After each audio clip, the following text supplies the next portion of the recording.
I'm Mrs. Bhavna Ansari.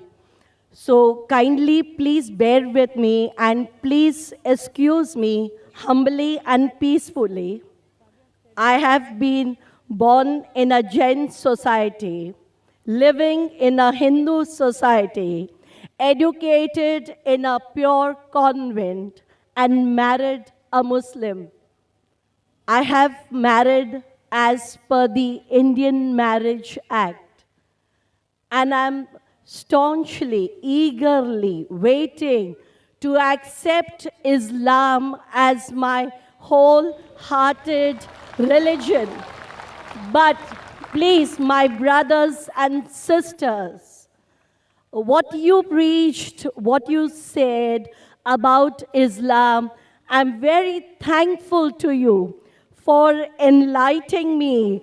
I am really reborn today, but what you preach and what you say and what is in Islam, excuse me, I don't find people practicing that wholeheartedly. They are not attracting me. Can you please give me a solution?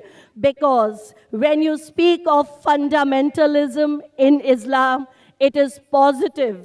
When you speak of intolerance, it's positive. But in practice, I don't find. So can you please guide me? Sister asked a very good question. First of all, I'd like to congratulate her and I welcome her.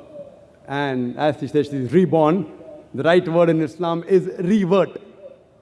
Because according to our beloved Prophet Muhammad Sallallahu Alaihi Wasallam, every child is born in Din al-Fitr, is born as a Muslim. Muslim means a person who submits his will to Almighty God. Every human being, initially, when he's born, he submits his will to Almighty God. Later on, the Prophet said that he's influenced by the parents, by the elders, by the teachers. Then he may become a fire worshipper, may go on the wrong track. So therefore, when a person comes back to the original faith, to Din al-Fitr, the right word is not convert, not reborn, it is revert.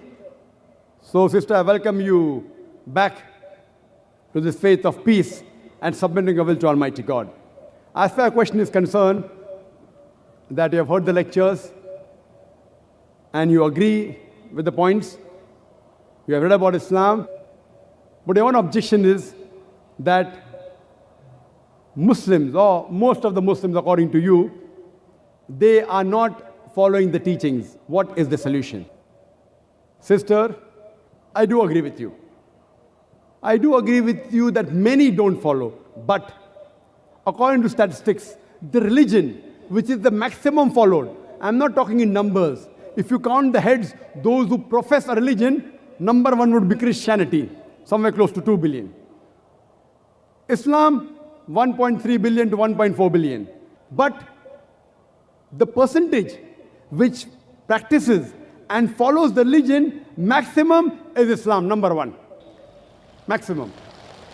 But yet, I do agree with you that in terms of numbers, because 1.3 billion followers, even if it be a small percentage, the numbers will run in millions of Muslims don't follow the religion. Therefore, sister, to understand Islam, don't look at Muslims, please. And I always say, to understand a religion, don't look at the followers of the religion, but look at the authentic sources. Please don't look at me. Don't look at the Muslims around you. And I gave you the example of the car and the driver. If you want to know how good the car is, and if a person who does not know how to drive sits behind the steering wheel and he has an accident, he bangs up the car, who will you blame, the car or the driver? You'll blame the driver. So please don't understand Islam by looking at the Muslims. That's the reason we are giving these lectures for both Muslims and non-Muslims alike. Those Muslims who have shortcomings, we are trying to get them closer to the truth. Because they may be namesake Muslims, we are trying to make them practicing Muslim. At the same time, we are delivering the message of Islam to the non-Muslims also, so that you understand this religion. And though you were born in a Jain family, and you had non-Muslim around you, you're married to a Muslim, but today, maybe after hearing the lecture, and after learning about Islam, you have come back to the faith. And as you said that previously maybe only for the sake of name, you may have adopted the surname Ansari, but today you have come back to this true faith. And we congratulate you, sister. And please, sister, if you want to look at a Muslim, to understand Islam, the best example is the last and final messenger, Prophet Muhammad, peace be upon him. This book, the Quran, and the sayings of the Prophet have the solution for the problems of humanity. Don't look at the Muslims. Some Muslims may be close to Islam, some may be far away from Islam. So look at the main source, understand it, follow it. Inshallah, you'll get peace in this world as well as the hereafter. Inshallah. Thank you very much.